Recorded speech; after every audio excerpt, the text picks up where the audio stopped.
آپ کے علم میں ہوگا کہ اس وقت دنیا کی کل آبادی سمجھی جاتی ہے 6 ارب یعنی 600 کروڑ. اس میں کم سے کم 120 کروڑ مسلمان ہیں امت مسلمہ. گویا کہ ہر 5واں انسان جو ہے دنیا میں وہ حضور صلی اللہ علیہ وسلم کا کلمہ پڑھتا ہے. اتنی بڑی تعداد. اس کے ساتھ ہی کتنا بڑا علاقہ جو ہے اس زمین کا وہ اللہ تعالیٰ نے اس امت کے قدموں تلے رکھا ہے. اگر آپ نے نقشہ دیکھا ہو دنیا کا تو آپ کو معلوم ہونا چاہیے کہ شمال میں جو بہت بڑا یہ نظر آتا ہے سائبیریا اور روس کا علاقہ، یہ سب غیر آباد ہے. اس طرح شمالی امریکہ میں بھی کینیڈا سے اوپر بڑے بڑے آپ کو بر اعظم سے نظر آئیں گے، سب غیر آباد ہیں. جو آباد علاقہ ہے دنیا کا اور جو زرخیز علاقہ ہے دنیا کا، اس کا کتنا بڑا حصہ ہے کہ جو امت محمد صلی اللہ علیہ وسلم کے قدموں تلے. انڈونیشیا ملائیشیا سے چلے آئیے، اس کے بعد مسلسل چاہے کہیں مسلمان اقلیت میں تھوڑے بہت ہیں لیکن پھر بنگلہ دیش آتا ہے، بڑی عظیم اکثریت کا ملک ہے. پھر بھارت میں اگرچہ اقلیت میں ہے لیکن 20 کروڑ مسلمان بھارت میں اس وقت ہے. پھر جو پاکستان سے شروع ہوا سلسلہ، افغانستان، ایران، چلتے جائیے ادھر ترکستان، چینی ترکستان، روسی ترکستان، پھر آگے چلیے عالم عرب، افریقہ کا پورا شمالی علاقہ، افریقہ کا تقریباً سارا وسطی علاقہ. یہ سب کیا ہے؟ کتنا بڑا رقبہ ہے اور ہر طرح کی نعمت اللہ نے دی ہے. اس میں نباتات بھی ہیں، اس میں معدنیات بھی ہیں، اور سب سے بڑھ کر آج کی دنیا میں جو اہم ترین شے ہے کہ پیٹرول جو ہے، تیل جو ہے، اس کے سب سے بڑے ذخائر وہ ہیں کہ جو مسلمانوں کے قدمے تلے. اتنی تعداد میں ہونے کے باوجود، اتنے وسائل کے پر بظاہر قابض ہونے کے باوجود، سوال یہ ہے کہ کیا آج دنیا میں امت مسلمہ کو عزت حاصل ہے یا یہ ذلیل ہے؟ اسے غلبہ حاصل ہے یا مغلوب ہے؟ اسے کوئی دنیا میں وقار حاصل ہے یا یہ بالکل بے وقار ہو کر رہ گئی؟ یہ بات ہے جو ہمارے سمجھنے کی ہے. آج کیوں ذلیل کہ کل تک نہ تھی پسند گستاخی فرشتہ ہماری جناب میں. اس وقت صورت یہ ہو چکی ہے، آپ کو معلوم ہے کہ ہر جگہ پر پسماندگی کا نشان مسلمان ہیں. ہمارے سارے وسائل پر دوسروں کا قبضہ ہے. ایک ہی شے رہ گئی تھی تیل، خلیج کا تیل، اس پر بھی آ کر امریکہ کی فوجیں ان کے سر پر بیٹھ گئی ہیں. سارا کا سارا تیل اب ان کے قبضے میں ہے. ادھر خلیج کے دہانے کے دونوں طرف وہ اپنے مورچے بنا رہے ہیں تاکہ یہاں کسی کا داخلہ نہ ہو سکے. بڑے بڑے جتنے لوگ ہمارے ہیں ان سب کی دولت ان کے پاس ہے. کہنے کو تو سلطان اور برونائی دنیا کا امیر ترین آدمی ہے لیکن دولت ہے کہاں اس کی؟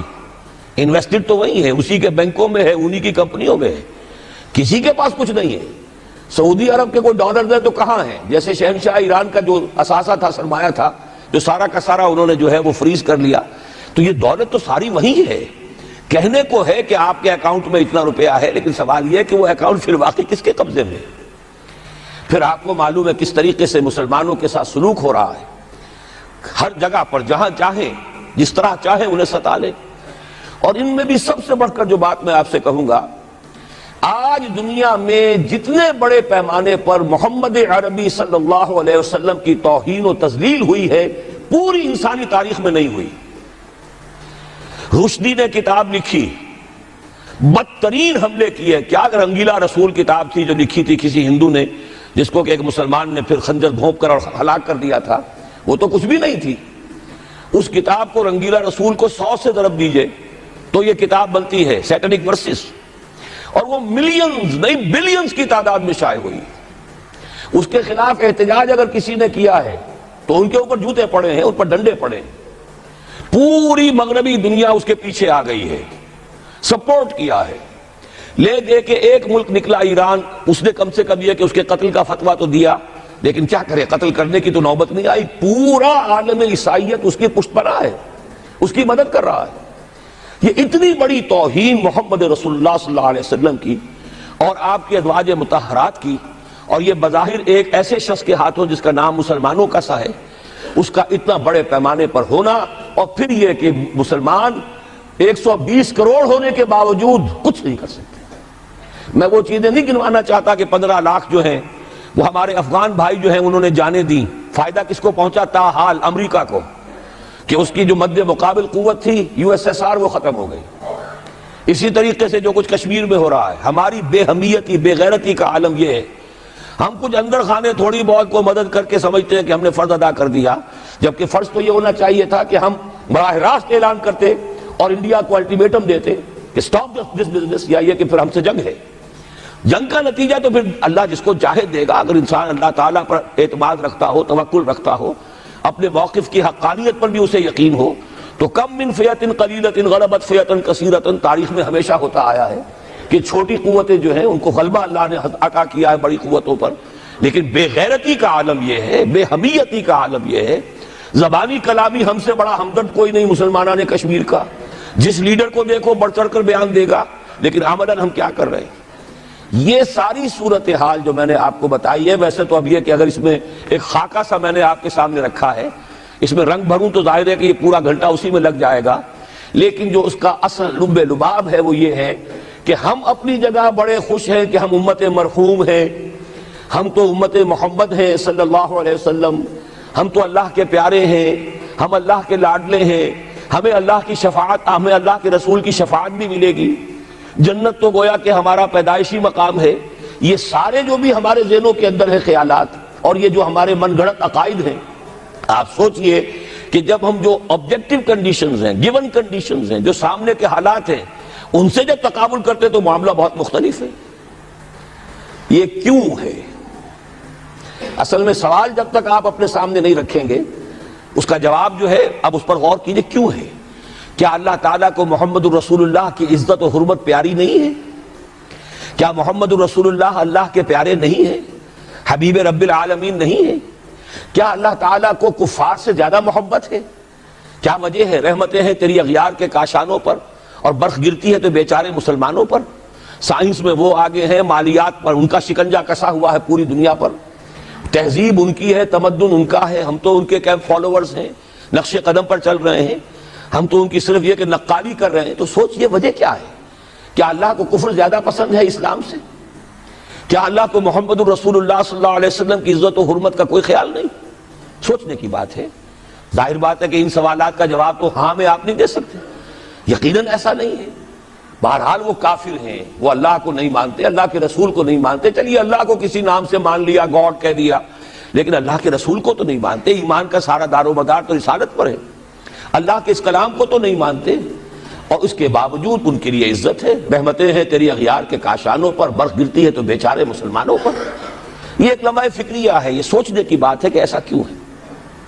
اس کا جو جواب میں آپ کو دوں گا وہ ذرا سا کڑوا جواب ہے۔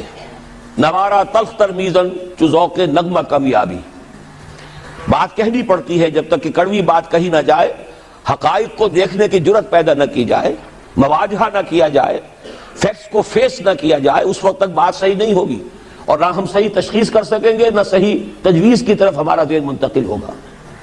میں بہت سخت بات کہہ رہا ہوں، آج آسمان کے نیچے اس زمین پر عذاب الہی میں گرفتار امت مسلمہ ہے۔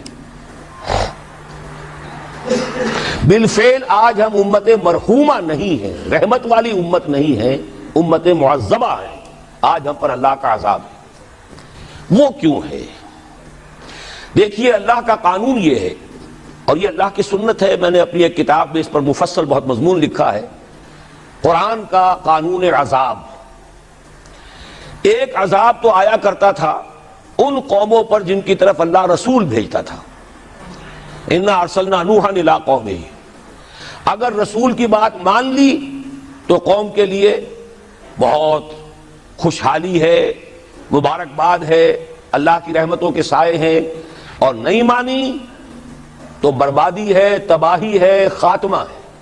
پوری قوم نوح غرق کر دی گئی، پوری قوم عاد ختم کر دی گئی، حضرت ہود کو نہیں مانا، پوری قوم سمود ختم کر دی گئی، حضرت صالح کو نہیں مانا، عمورہ اور صدوم کی بستیاں ختم کر دی گئی، حضرت لوط کو نہیں مانا، آل فرعون غرق کر دیے گئے، حضرت موسیٰ کو نہیں مانا، مدین کے علاقے کو تباہ کر دیا گیا، حضرت شعیب کو نہیں مانا۔ یہ بات سمجھ میں آ گئی؟